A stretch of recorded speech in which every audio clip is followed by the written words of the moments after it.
नमस्कार मित्रों, स्वागत करते हैं एक बार फिर से आपके अपने YouTube चैनल कवि क्लासेस में।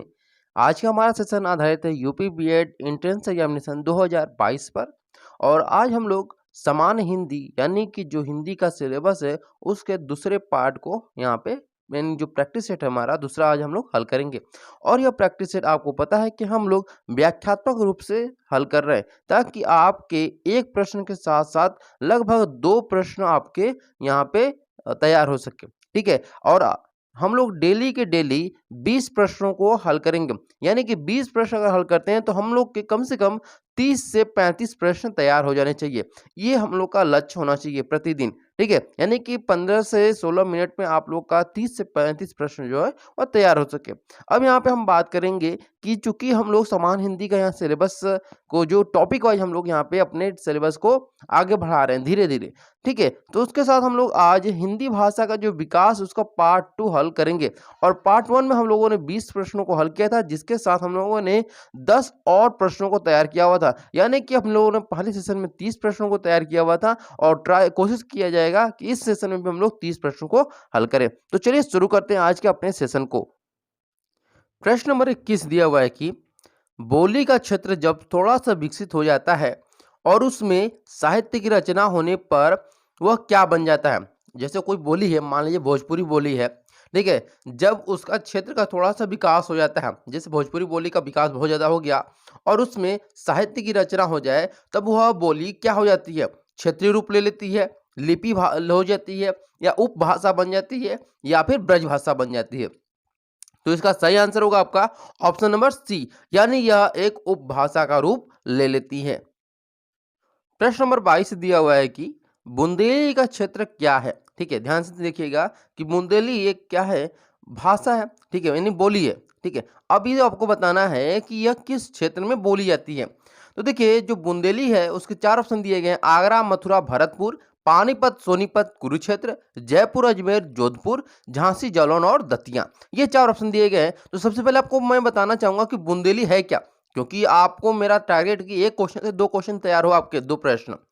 तो बुंदेली जो है वह बुंदेलखंड में, ठीक है, कहाँ पे बोली जाती है, तो बुंदेलखंड जो क्षेत्र है वहां पर ये बोली जाती है। ठीक है, इसीलिए इसे हम लोग क्या बोलते हैं, बुंदेली कहा जाता है। इसका जो विकास है वह सौरसेनी भाषा से हुआ है। कौन सी भाषा से हुआ है, सौरसेनी। ठीक है, एक मिनट, सौरसेनी भाषा से हुआ है। ठीक है, सौरसेनी अपभ्रंश भाषा से हुआ, ये ध्यान दीजिएगा। ठीक है, तो किससे हुआ है, सौरसेनी अपभ्रंश। अगर प्रश्न पूछ दे कि बुंदेली जो भाषा है उसका जो विकास है वह किस भाषा से हुआ है, तो सौरसेनी अपभ्रंश से हुआ है। ठीक है, और यह बोली जो है वो ओकार बाहुल्य जो बोलियां हैं उसकी श्रेणी में आती हैं। इसके साथ साथ अगर हम बात करें कि ये किस किस क्षेत्र में बोली जाती है, तो इसका जो बोलने वाला क्षेत्र है यह उत्तर प्रदेश में, आपको सभी को पता है कि यह बुंदेलखंड जो है उत्तर प्रदेश का एक बहुत ही अहम हिस्सा है। और यहाँ पर जो भी नेता जाते हैं वो अपने वोट के लिए ही जाते हैं।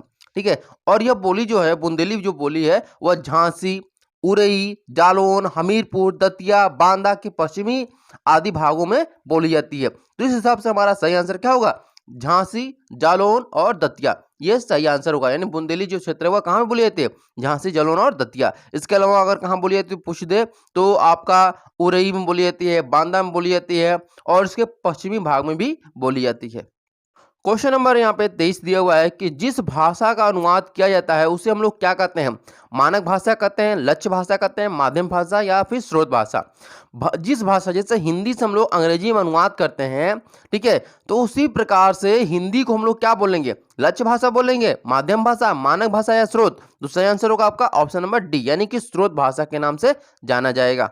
प्रश्न नंबर 24 दिया हुआ है कि ब्रज जो है वह हिंदी की किस उपभाषा के अंतर्गत आती है, राजस्थानी हिंदी के, पश्चिमी हिंदी के, या फिर पूर्वी हिंदी के, या फिर पहाड़ी हिंदी के। तो देखो बाबू, आप लोग जो ब्रज भाषा है, मैंने आपको भी बताया था कि जो यहाँ पे मैंने आपको भाषा बताया था ना कि बुंदेली भाषा, बुंदेली जो भाषा है वह बुंदेलखंड में बोली जाती है और इसका जो विकास हुआ था बुंदेली का वह सौरसेनी अपभ्रंश से हुआ था। उसी प्रकार जो ब्रज भाषा है उसका विकास भी, ठीक है, जो ब्रज भाषा है, ब्रज भाषा का विकास भी किससे हुआ है, तो सौरसेनी अपभ्रंश से हुआ। ठीक है, किससे हुआ है, सौरसेनी अपभ्रंश से हुआ है। ठीक है। और शौरसेनी जब अपभ्रंश हुआ था और इसका जो जन्म है वह माना जाता है कि 1000 मतलब ईस्वी के आसपास माना जाता है। इसका जो ब्रज भाषा का जन्म है वह 1000 ईस्वी के अंतर्गत माना जाता है। और यह किस उपभाषा के अंतर्गत आती है, तो यहाँ पे देखिए 4 ऑप्शन दिए गए और इन चारों में जो सबसे सटीक आंसर होगा आपका ऑप्शन नंबर बी, यानी पश्चिमी हिंदी के अंतर्गत ये आती है। ठीक है। इसके अलावा अगर हम बात करें कि इसके अंतर्गत ये कहाँ पे बोली जाती है, ठीक है, मतलब इसके क्षेत्र कौन कौन से हैं, तो मथुरा हो गया, आगरा हो गया, बुंदेलखंड हो गया, सॉरी बुलंदशहर हो गया, बुंदेलखंड नहीं है, हाथरस हो गया, एटा हो गया और मैनपुरी हो गया। इसके अलावा आप कह सकते हैं बदायूं, अलीगढ़, ये सारे जो क्षेत्र हैं उस वहाँ पे ब्रजभाषा बोली जाती है। क्वेश्चन नंबर 25 दिया हुआ है कि पूर्वी हिंदी क्षेत्र में कौन सी बोली नहीं बोली जाती है? बघेली नहीं बोली जाती है, अवधी नहीं बोली जाती है, छत्तीसगढ़ी या फिर जयपुरी। तो यहाँ पे सही आंसर होगा आपका ऑप्शन नंबर डी, यानी कि जयपुरी जो है वह पूर्वी हिंदी क्षेत्र में नहीं बोली जाने वाली बोली है। ठीक है। और बघेली, अवधी, छत्तीसगढ़ी जो है वह पूर्वी हिंदी क्षेत्र में बोली जाती है। क्वेश्चन नंबर 26 दिया हुआ है कि निम्नलिखित में से कौन सी बोली उत्तर प्रदेश में बोली जाती है?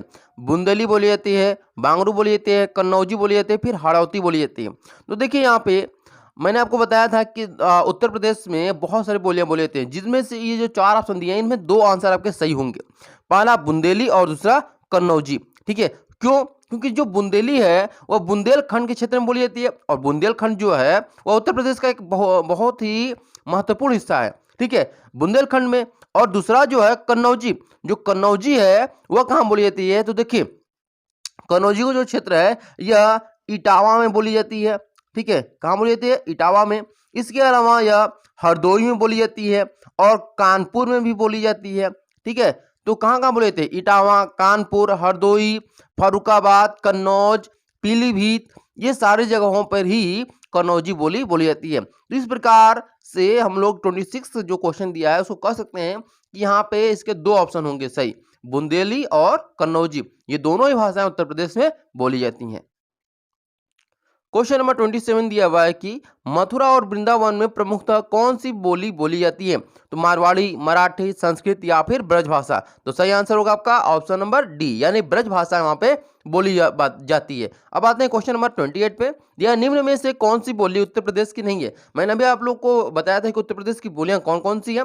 अब यहाँ पर पूछा है कि उत्तर प्रदेश की बोली कौन सी नहीं है, तो 4 ऑप्शन दिए गए हैं। भोजपुरी नहीं है, ब्रज नहीं है, मेवाती नहीं है या फिर कन्नौजी नहीं है। तो सही आंसर होगा आपका ऑप्शन नंबर सी, यानी कि मेवाती जो है वह उत्तर प्रदेश में नहीं बोली जाती है। भोजपुरी जो है आप लोगों को पता है कि मतलब जो कह सकते हैं कि आप बनारस में ज़्यादा बोली जाती है, गोरखपुर में ज़्यादा बोली जाती है। ठीक है। ब्रज भाषा जो है वह ब्रज की तरफ बोला जाता है, जो कि आप कह सकते हैं मथुरा की तरफ, और कन्नौजी जो है कन्नौज की तरफ बोली जाती है। तो ये सब सारी जो भाषाएं हैं वो उत्तर प्रदेश में बोली जाती हैं, लेकिन मेवाती जो है वह यहाँ नहीं बोली जाती है। क्वेश्चन नंबर 29 दिया है कि कौन सी भाषा जो है वो प्राचीन भाषा नहीं है? प्राकृत नहीं है, संस्कृत नहीं है, पंजाबी नहीं है या अपभ्रंश नहीं है। तो आपको पता है तो सबसे पहले जो भाषा आया था, ठीक है, अगर मैं इस प्रकार से अगर क्रम के हिसाब से देखूं तो इसमें आप कह सकते हैं कि प्राकृत पहले आया था, उसके बाद अपभ्रंश, फिर संस्कृत, इस तरह से भाषाओं क्रम चलता है। जैसे सबसे पहले कौन सी भाषा आई? तो संस्कृत आई थी। ठीक है, कौन सी भाषा आई थी? संस्कृत, यानी कि नंबर 1 पे संस्कृत हो गया। ठीक है, एक मिनट, नंबर 1 पे क्या हो गया? संस्कृत हो गया। और नंबर 2 की अगर बात करें तो उसके बाद पाली आता है। ठीक है, पाली के बाद क्या आता है? प्राकृत, यानी कि प्राकृत यहाँ पे ऑप्शन में 2 हो गया। उसके बाद 3rd नंबर पे हम बात करें तो अपभ्रंश आया था। क्या आया था? अपभ्रंश। और अपभ्रंश को ही बहुत लोग अवहट्ट भाषा के नाम से भी जानते हैं। तो आखिरी में कौन सा आएगा? आपका ऑप्शन नंबर 4, यानी कि पंजाबी जो है वह सबसे लास्ट में आएगा। इस प्रकार सबसे प्राचीन भाषा जो अगर पूछेगा तो संस्कृत, और सबसे नए भाषा में होगा तो पंजाबी होगा। और अगर पूछ दिया कि कौन सा प्राचीन भाषा नहीं है तो पंजाबी ही होगा।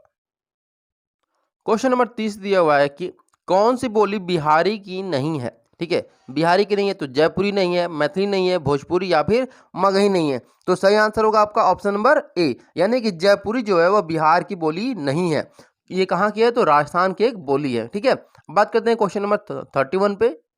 प्रश्न नंबर 31 दिया हुआ है कि पंजाब में हिंदी का प्रचार किसने किया? ध्यान से देखिएगा, दिया है कि पंजाब, जो कि पंजाब में हिंदी हिंदी जो भाषा है उसका प्रचार सबसे ज़्यादा किसने किया था? लल्लू लाल ने किया था, राजा राम मोहन राय ने किया था, या सदल मिश्र ने किया था, या फिर श्रद्धा लाल फुल्लोरी ने किया था? तो सही आंसर होगा आपका ऑप्शन नंबर डी, यानी कि श्रद्धा लाल फुल्लोरी ने हिंदी का प्रचार पंजाब में जाकर बहुत किया था। अब बात करते हैं क्वेश्चन नंबर 32 की। दिया है कि निम्नलिखित में से कौन सी बोली उत्तर प्रदेश की नहीं है? अभी हम लोगों ने हल भी किया था इस प्रकार के क्वेश्चन को, एक बार फिर से क्वेश्चन आया है, लेकिन यहाँ पे कुछ ऑप्शन चेंज किया हुआ है। दिया है कि खड़ी बोली नहीं है, जयपुरी नहीं है, ब्रजभाषा नहीं है, या फिर कन्नौजी नहीं है। तो सही आंसर होगा आपका ऑप्शन नंबर बी, यानी कि जयपुरी जो है वह उत्तर प्रदेश की बोली नहीं है, बल्कि कहाँ की है? यह राजस्थान की बोली है। ठीक है।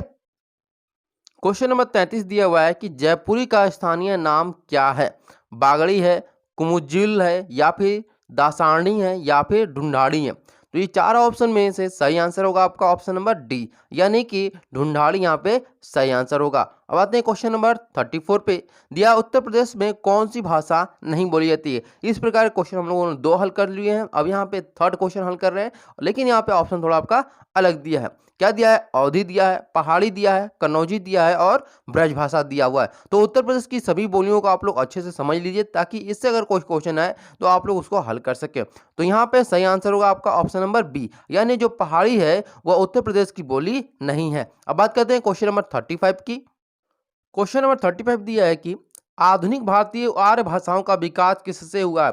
संस्कृत से हुआ है, पाली से हुआ है, प्राकृत से हुआ है, या फिर अपभ्रंश से हुआ है? तो सही आंसर होगा आपका ऑप्शन नंबर डी, यानी अपभ्रंश से। और मैंने आपको बताया भी है कई बार, 2 सेशन मैंने आपको कराया, दोनों सेशन मैंने बताया है कि जो अपभ्रंश भाषा है, ठीक है, अपभ्रंश है, इसे ही कई विद्वान जो है अवहट्ट के नाम से भी जानते हैं। ठीक है, यानी कि जो अपभ्रंश और हिंदी के बीच की कड़ी का रूप है, उसमें एक और भाषा का रूप हमें मिलता है, और वो भाषा क्या है? हमारी अपभ्रंश भाषा है, और इसी अवहट्ट है।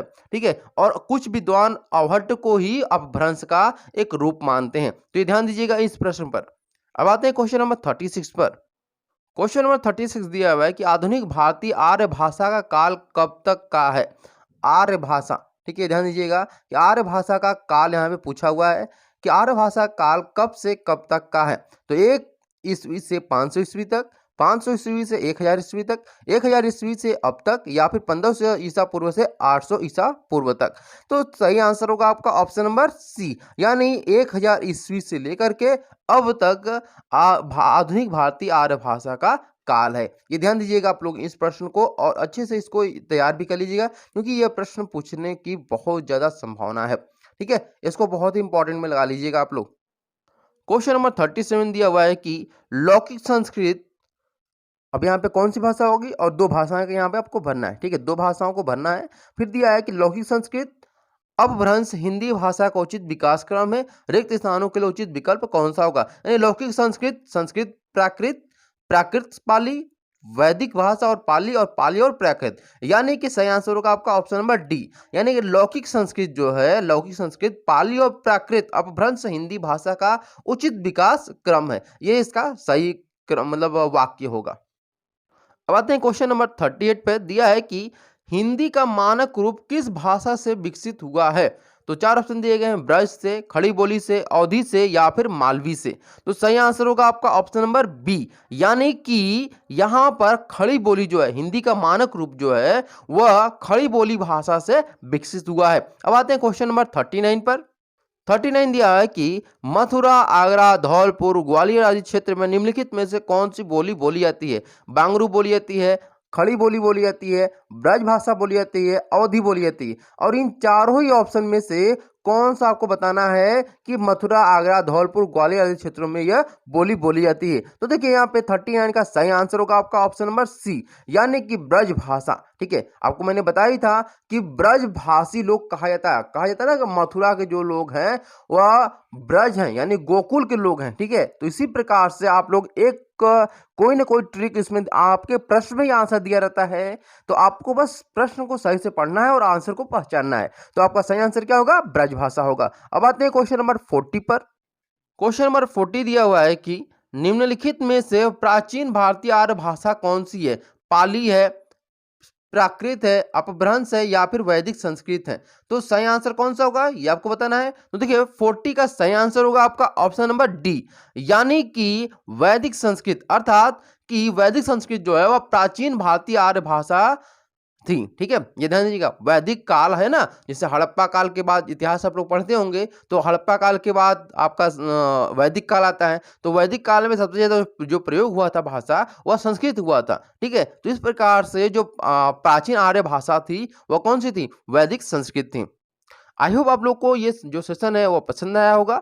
अगर आप लोगों को इस सेशन से कोई भी कंप्लेन है, कुछ भी आपको कमी दिखाई दे, तो ज़रूर अपने फीडबैक ज़रूर दीजिएगा इस वीडियो पर, यानी जो क्लास हुआ है, क्योंकि आपका जो फीडबैक होता है, वह हमारे लिए बहुत ही महत्वपूर्ण होता है। आप लोग कमेंट बॉक्स में अपने जो फीडबैक है, उसे ज़रूर अपने दीजिएगा, कैसा आपको वीडियो लगा है और क्या-क्या आप सुधार चाहते हैं इसके साथ-साथ, ठीक है? आई होप आप लोग को ये अगर आप लोग हमारे चैनल पे नए हैं तो जरूर हमारे चैनल को सब्सक्राइब करिएगा, और जो लोग पूरी तरह से अपना तैयारी करना चाहते हैं यूपी बीएड एंट्रेंस एग्जामिनेशन 2022 के लिए, तो हमारे चैनल यानी कवि क्लास के साथ जुड़े रहें, और धीरे-धीरे हम लोग सभी सिलेबस को यानी कवर करेंगे, और जो भी सब्जेक्ट आपके हैं उन सब्जेक्ट को भी हम लोग शुरू कर देंगे धीरे-धीरे, क्योंकि मैं अकेला ही हूँ जो कि आप लोग को सारे सब्जेक्ट को मतलब कंप्लीट कराना है, ठीक है? तो मैं पूरे सब्जेक्ट को नहीं कंप्लीट करा पाऊँगा, मतलब सभी ग्रुप को तो नहीं करा पाऊँगा, लेकिन जिनका जिनका भी कराऊँगा वह कंप्लीट कराऊँगा, और जिनका नहीं कराऊँगा उनको मैं टच भी नहीं करूँगा, ठीक है? ये ध्यान दीजिएगा। तो आई होप आप लोग को मेरी बातें समझ में आ गए होंगे, और आप लोग फीडबैक देना ना भूलिएगा। Thank you so much for watching this video.